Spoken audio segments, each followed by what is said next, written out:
Bismillahirrahmanirrahim. Assalamualaikum warahmatullahi wabarakatuh. Guru, perkenalkanlah nama saya. Nama saya Haji Mahdi dari Lombok Mataram. Mohon izin kami selaku hamba Allah mohon penjelasan dari guru, yakni sudikahlah guru menjelaskan kami sebagai hamba Allah tentang sholat. Sholat kita ini apabila kita ingat selain daripada Allah, bagaimana hukum sholat kita, Pak Guru? Secara hakikatnya, kalau memang secara syariat, apabila sudah bacaan kita sudah pas, sudah fasih, lalu secara hakikatnya di dalam hati kita ini, bagaimanakah hukum sholat kita terhadap Allah? Bahwa apabila kita ini tidak mengingati Allah di dalam sholat, itu bagaimana hukumnya? Nah ini mohon diperjelaskan, mohon izin sama Pak Guru. Oke. Terima kasih. Sekian. Assalamualaikum warahmatullahi wabarakatuh. Waalaikumsalam warahmatullahi wabarakatuh. Haji Mahdi dari Lombok Mataram. Alhamdulillahirrabbilalamin. Bagaimanakah hukumnya sholat bila di dalamnya tidak mengingat Allah, melainkan mengingat selain Allah? Bagaimana hukumnya secara hakikatnya, meskipun di dalam syariatnya sudah terpenuhi syarat rukunnya, meskipun di dalam syariat dinilai sudah sah ibadah sholatnya. Bismillahirrahmanirrahim. Fawailul lil musallin alladzina hum an salatihim sahun. Fawailul lil musallin, maka celakalah bagi orang-orang yang sholat, alladzina hum an salatihim sahun, orang-orang yang di dalamnya lalai kepada Allah. Jadi bila bukan dikatakan sholat, bukan dikatakan menyembah, bukan dikatakan mengabdi, bila di dalam hati ini lalai dari Allah, bukan dikatakan sholat, bukan dikatakan ibadah, bukan dikatakan mengabdi kepada Allah, bila di dalam hati ini masih mensekutukan Allah dengan dirinya, masih mensekutukan Allah dengan dunia, masih yang disaksikan di hati ini wujud diri manusianya lah yang sholat, masih disaksikan di dalam hati ini menyaksikan dunia, ingat dunia di dalam sholat-sholatnya. Inilah sholat yang lalai, inilah sholat yang hancur. Maka dari itu sholat yang dikatakan sholat di sisi Allah itu sebenarnya hakikatnya bukan hanya pada sholat-sholat syariat saja. Sholat secara syariat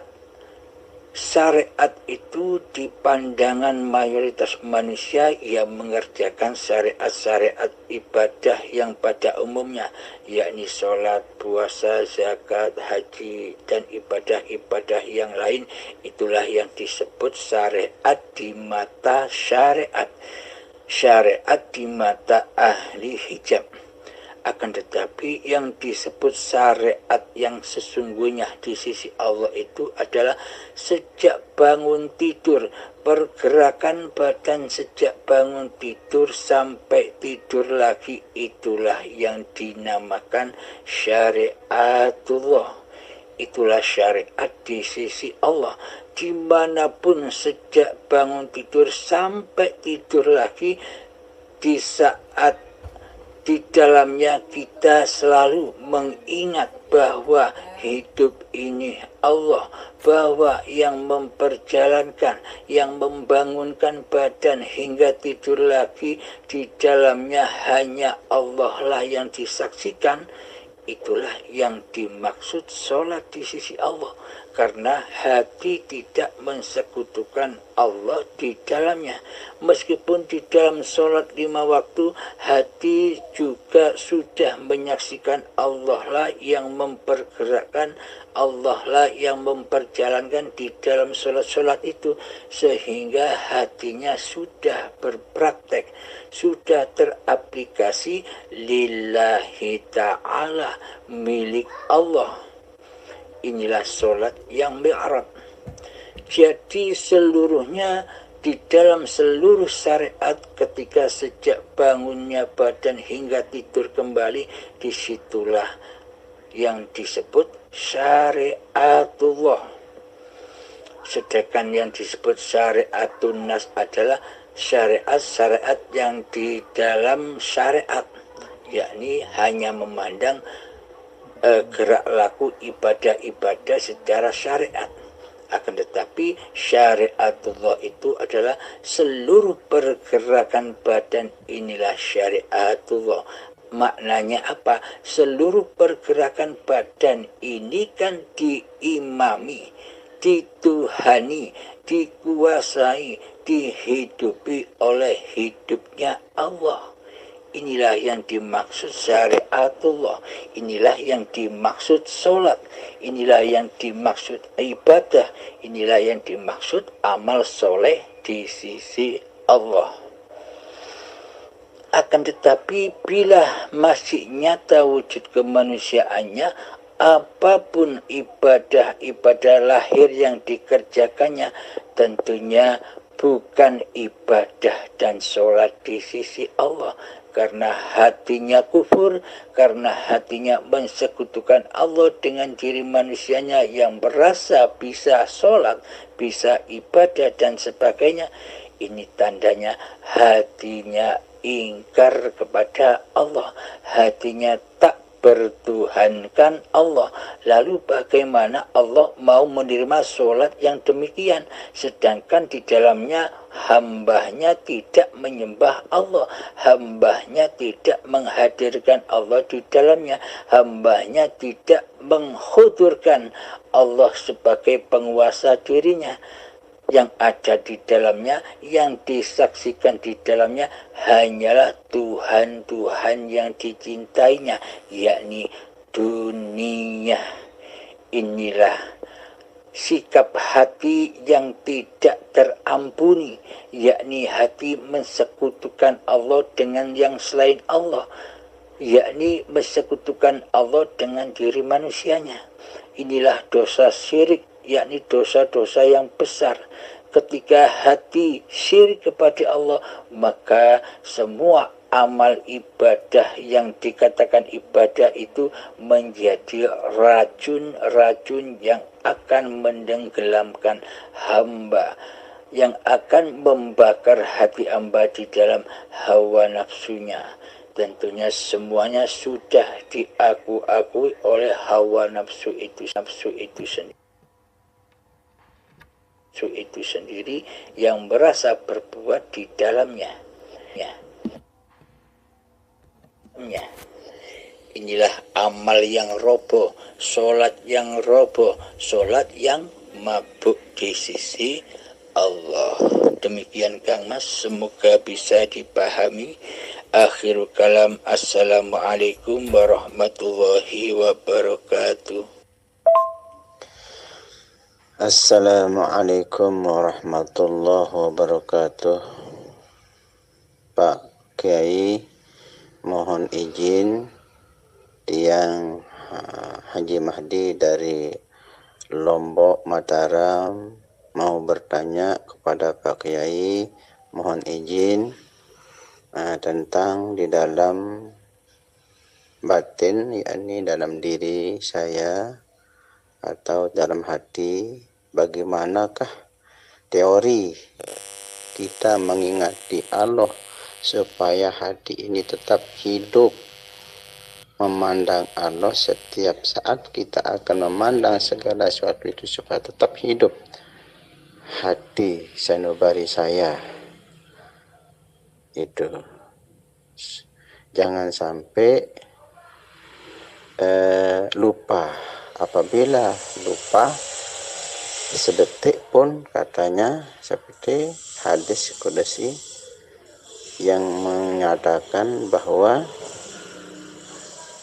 apabila, mohon maaf artinya, maka apabila kau ingat kepadaku, kata Allah, maka bersyukurlah kamu itu.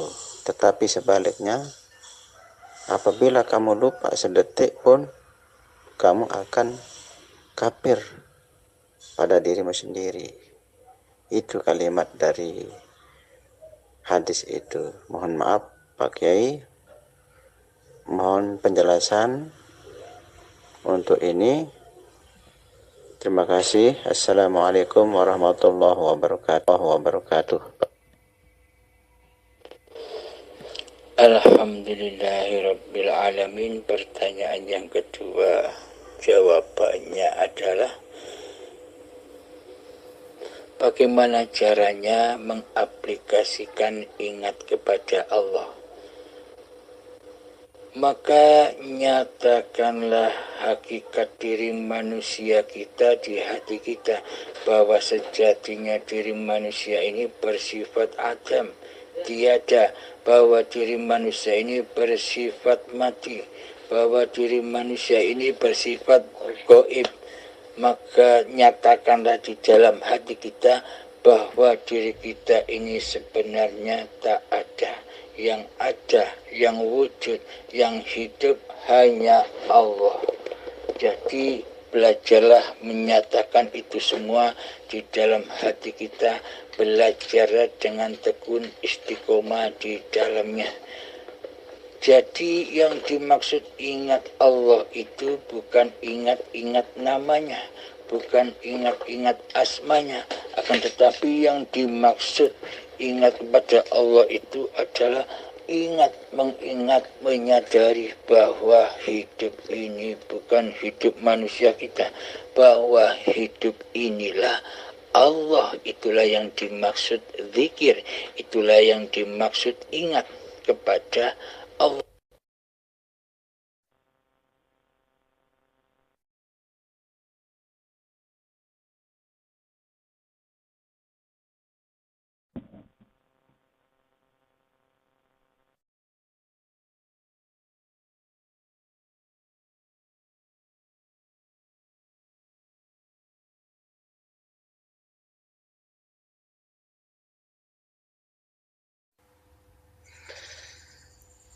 Alhamdulillah, alhamdulillah.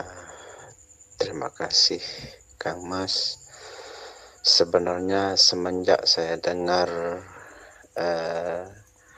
pencerahan dari kurang lebih seminggu yang datang ini, dalam minggu inilah gitu, kami sangat-sangat senang. Tiap hari, tiap malam saya dengar Kang Mas memberikan pencerahan terhadap hamba Allah. Alhamdulillah, kami menerapkan apa yang memberikan pencerahan. Saya sangat-sangat memahami. Setelah itu, makanya saya mohon maaf ini, kenapa saya bertanya. Saya selalu menerapkan apa yang memberikan pencerahan sama sesama jemaah gitu. Saya ikut juga menerapkan apa yang menjelaskan oleh Kang Mas gitu. Sampai-sampai saya belajar melepaskan diri dari wujud yang ada ini menjadi tidak ada. Namanya masih baru kita mulai masuk atau membuat pondasi, mohon maaf belum begitu kokoh ini pondasi ini, maka saya masih ya kadang-kadang masih keluar masuk. Ini mudah-mudahan ilmu ini sampai mendarah mendaging. Tetap saya sangat-sangat saya memahami dari pencerahan-pencerahan penjenengan niki. Alhamdulillah, tidak ada yang kami tidak terima apa yang dijelaskan oleh penjenengan. Alhamdulillah, baru saya memahami dari kalimat-kalimat di dalam Al-Quran, ya seperti laisa kamitslihi syai'un. Alhamdulillah saya bisa memahami apabila masih wujud diri kita ini gitu, berarti masih tetap firman Allah itu seperti laisa kamitslihi syai'un itu, apabila masih diri kita ada, tetap akan tidak ada tidak boleh dinyatakan bahwa Allah itu berbentuk, kan begitu. Apabila sudah lenyap diri kita yang ada ini, padahal Adam ini, baru dia akan nampak pada hakikatnya Allah pada diri manusia. Alhamdulillah. Terima kasih Kang Mas. Akhirul kalam, lagi sekali terima kasih sedalam-dalamnya atas pencerahannya. Sangat-sangat kami berterima. Mohon maaf. Assalamualaikum warahmatullahi wabarakatuh. Waalaikumsalam warahmatullahi wabarakatuh. Yang dimaksud zikir, itulah yang dimaksud ingat kepada Allah. Bila hati selalu menyatakan bahwa hidup ini Allah, inilah yang dimaksud Islam di sisi Allah. Inilah yang dimaksud pasrah di sisi Allah. Inilah yang dimaksud iman kepada Allah. Akan tetapi bila hati kita kufur, bila hati kita ingatnya selain Allah, maka itulah kekafiran di sisi Allah. Karena di dalam hatinya selalu mensekutukan Allah dengan diri manusianya. Bagaimana mungkin seluruh ibadah dan sholat diterima oleh Allah, sedang diri kita dalam keadaan kafir? Ini di sisi hakikat ma'rifatnya hanya babakan hati. Untuk babakan zahirianya ya seperti zahir. Akan tetapi Allah tidak memandang laku-laku zahir, tapi Allah memandang kondisi laku-lakunya hati. Bila kita ingin berislam dan beriman di sisi Allah, maka perbaikilah hati-hati kita. Karena Allah itu rananya bukan pada syariat, akan tetapi rananya pada hakikat dan ma'rifat, yakni hati yang terkondisi selalu menyatakan, selalu ingat bahwa hidup ini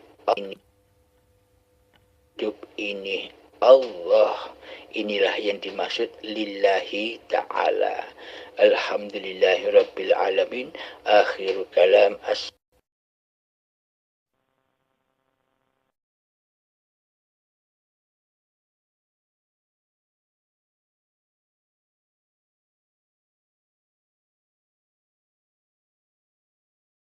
Inilah yang dimaksud lillahi ta'ala.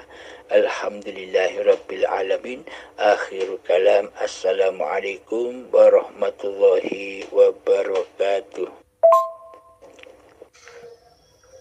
Terima kasih Pak Kiai atas balasan ini. Kami direspon oleh Pak Kiai. Alhamdulillah benar ucapan Pak Kiai ini Alhamdulillah, segala puji bagi Allah seru sekalian alam. Alhamdulillah, matur suwun, matur tempiasi. Terima kasih sedalam-dalamnya Pak Yai atas responnya ini. Mudah-mudahan jawaban nanti lewat rekaman, kami tunggu jawaban ini Pak Yai. Matur suwun, matur tampiasi. Alhamdulillah, terima kasih. Assalamualaikum warahmatullahi wabarakatuh. Waalaikumsalam warahmatullahi wabarakatuh. Sama-sama Kang Mas. Salam takzim saya dan salam hormat saya kepada Anda dan kepada seluruh pemirsa channel Uripe Allah ini. Semoga khususnya saya dan kita semua selalu di dalam bimbingan Allah Subhanahu wa ta'ala. Alhamdulillahirabbil alamin.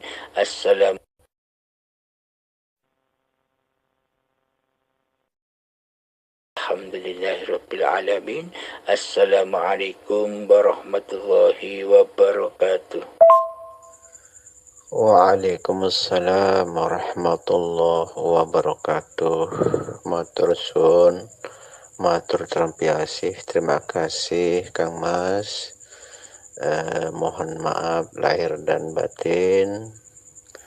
Kami alhamdulillah sangat-sangat memahami apa yang dijabarkan oleh sampean. Alhamdulillah, kami bersyukur kepada Allah. Alhamdulillah, setelah kami mendengar jawaban dari sampean, alhamdulillah kami matur tampiasih, matur sun. Alhamdulillah ya Allah, hati kami sangat gembira yang telah dijabarkan oleh sampean. Kami matur tampiasi, dan mudah-mudahan kita diberikan oleh Allah Subhanahu wa taala selalu diberikan ilmu yang mempunyai manfaat pada diri kita semua. Amin ya rabbal alamin. Matur tampiasi lagi sekali. Terima kasih Pak Tuan Guru. Sekali lagi matur tampiasi. Matur suwun.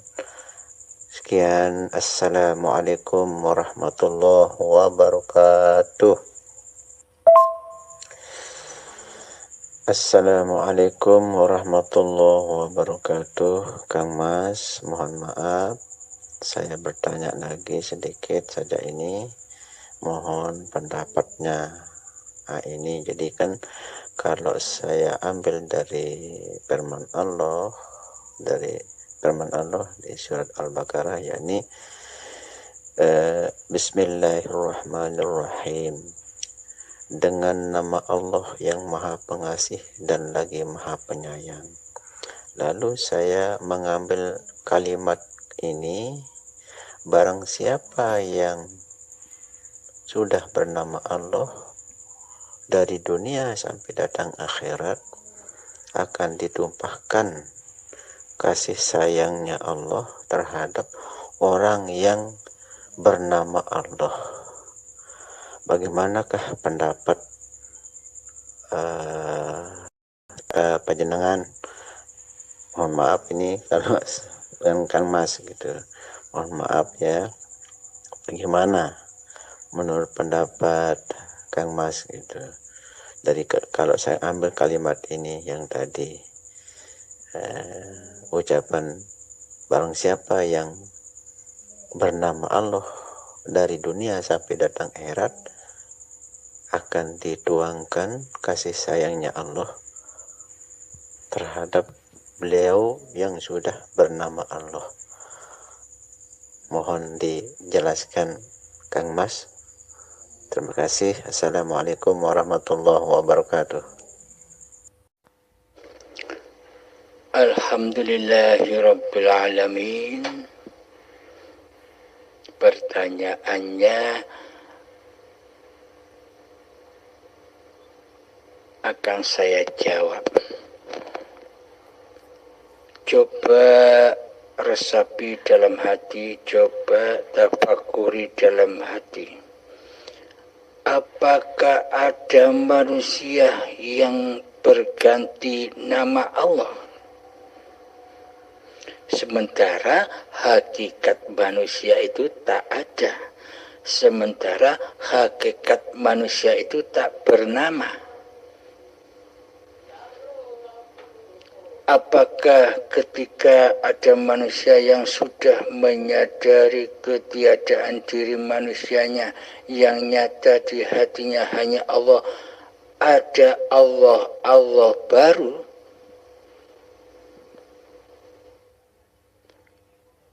Sejatinya hidup yang dari tanah dulu hingga hidup yang sekarang ini tetaplah Allah. Meskipun Allah memerankan manusia dengan nama-nama yang lain,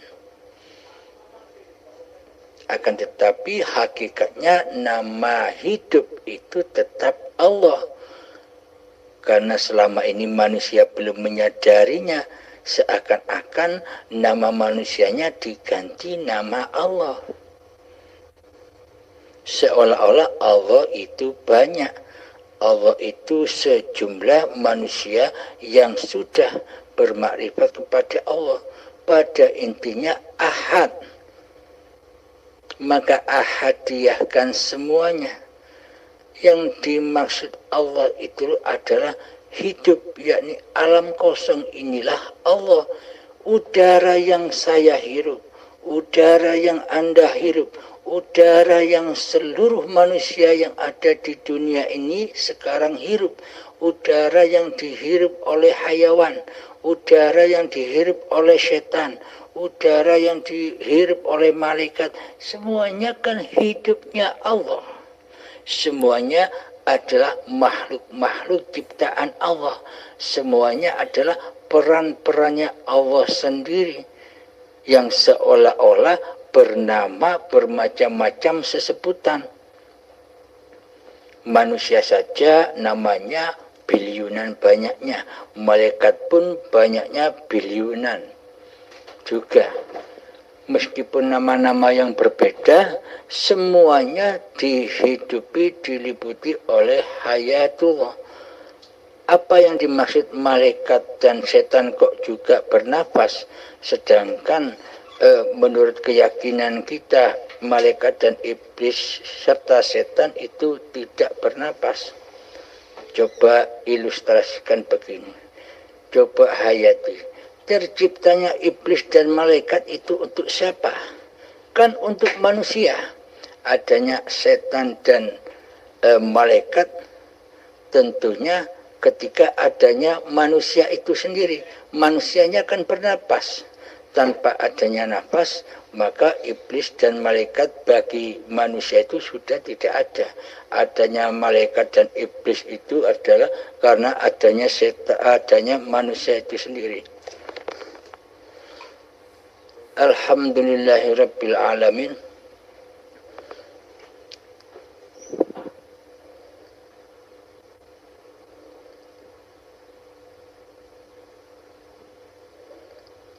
Pada intinya tidak ada hidup kecuali hidupnya Allah.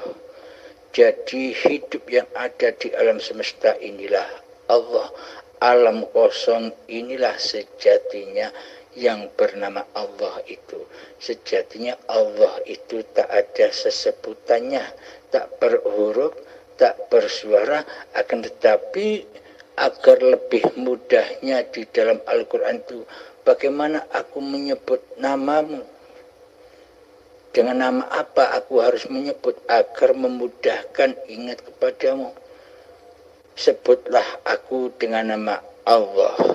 Itu kata Allah. Jadi Allah itu hanya sebuah nama saja, mewakili hakikat zat yang bernama Allah itu sendiri. Alhamdulillahirabbil alamin. Semoga bisa dipahami. Jadi yang dimaksud ma'rifat itu bukan manusianya, tapi Allah lah yang makrifat, tapi hiduplah yang makrifat, bukan manusianya. Semoga bisa dipahami. Assalamualaikum warahmatullahi wabarakatuh.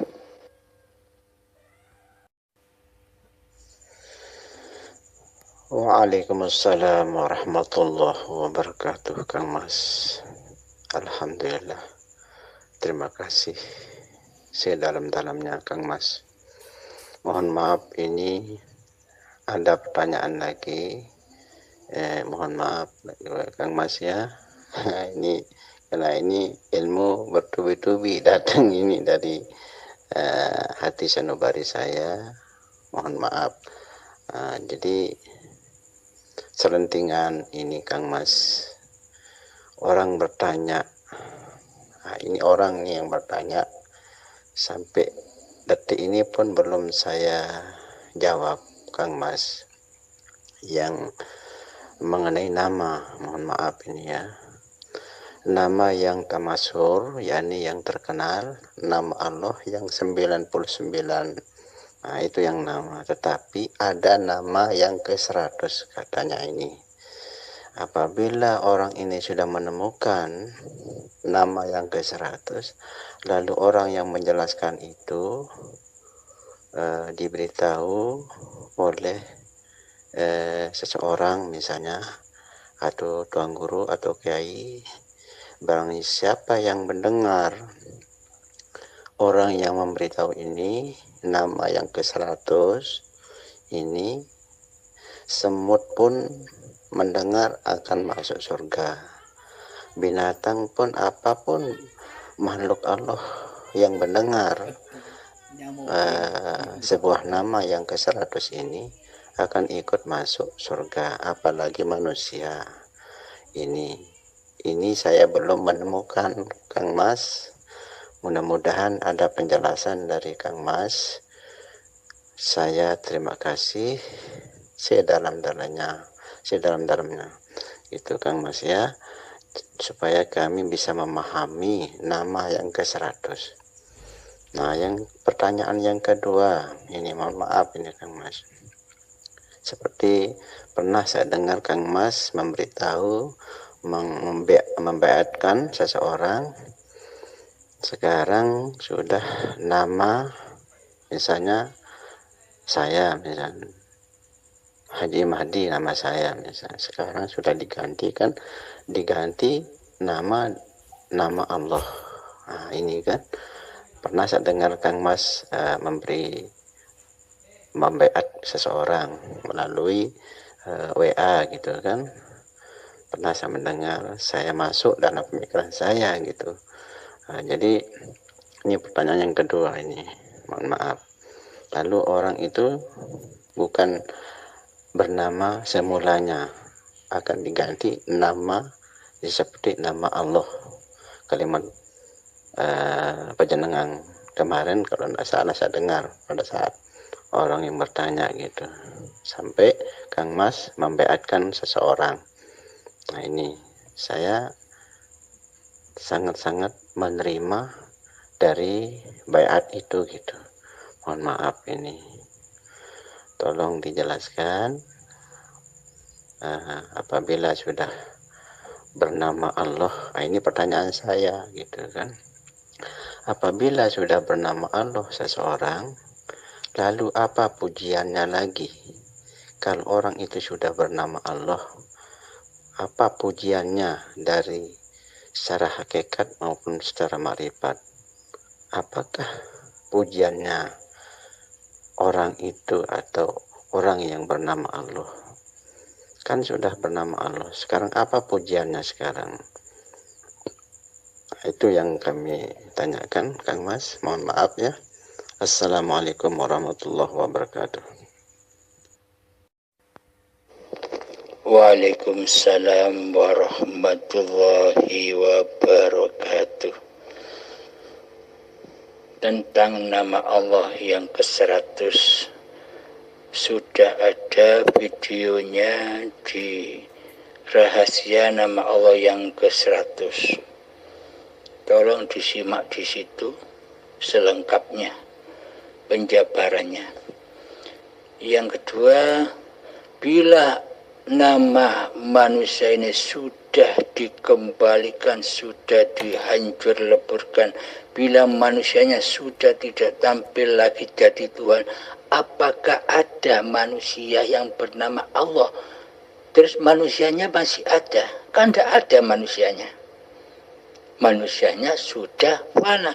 Kalau Anda masih merasa manusia, ya Anda belum mengenal Allah berarti. Berarti yang jadi Tuhan masih diri manusia Anda yang sudah mengaku nama Allah. Itu yang harus digarisbawahi. Bila pengertian Anda, nama Anda sudah diganti dengan nama Allah, apa bedanya antara ganti nama yang lain? Sedangkan kewujudan diri manusia Anda masih wujud. Tak ada bedanya. Contoh, nama saya Abdul Halim, terus saya tasakuri ganti namanya Abdul Ghani contohnya. Kan tidak ada bedanya, manusianya masih wujud, hanya berganti nama. Maksud berganti nama, maksud baiat di sini adalah lenyapkan diri manusianya, lenyapkan nama manusianya, lenyapkan kewujudan diri manusianya, hancurkan keberadaan kekuasaan diri manusianya. Jika manusianya sudah fana, jika manusianya sudah hancur, sudah tiada, sudah gaib, maka nyatalah Allah. Itu maksudnya baiat, untuk agar nyata Allahnya, bukan ganti nama. Jadi kalau hanya ganti nama tak ada bedanya. Sementara manusianya masih wujud, hanya ganti nama saja Allah. Itu berarti belum memahami, belum meresapi apa yang sudah dibaiatkan. Maksudnya baiat itu kembalinya manusia kepada kefitrahannya, ketiadaannya. Jika sudah Allah, kan manusia sudah tidak ada. Manusianya sudah tak bisa merekayasa kehidupan ini, karena manusianya sudah mati. Yang ada hanya Allah. Allah lah yang memerankan manusia. Allah lah yang menguasai panggung sandiwaranya manusia. Jadi manusianya sudah tak berlaku lagi di hati ini. Karena sesungguhnya nama hati, nama nyawa, nama jiwa, nama roh sejak dari tanah sampai manusia kembali kepada tanah, tetaplah Allah, tetaplah hayatullah. Di baiat itu hanya sarana untuk menyadarkan bahwa sejatinya diri kita ini tiada. Jadi belajar mati sebelum mati. Nah, ketika manusia sudah menyatakan, sudah nyata Allah di hatinya, ketika manusianya sudah tak berperan lagi di dalam kehidupan ini, apakah manusia bisa memuja dan memuji? Manusia tak bisa apa-apa. Manusianya saja tidak wujud, tidak ada, tidak hidup. Bagaimana mungkin bisa memuji? Yang ada adalah puji kodim ala kodim. Ya Allah, yang bisa memuji Allah itu adalah zatnya sendiri. Ya Allah sendiri. Tak satu pun manusia bisa memuja dan memuji kepada Allah kecuali Allah. Inilah setelah mendengar pertanyaannya tadi, Anda belum memahami apa makna baiat itu. Makna baiat itu hakikatnya mati sebelum mati, belajar mati, belajar ketiadaan diri manusianya, karena hakikatnya manusia itu tak ada, yang ada hanya Allah. Bagaimana manusia bisa memuja dan memuji Allah sementara manusia kembali ke alam kefitrahannya, ketiadaannya, kegaibannya? Jadi manusia sudah tidak ada, tidak bisa apa-apa lagi. Bagaimana mungkin akan bisa memuji?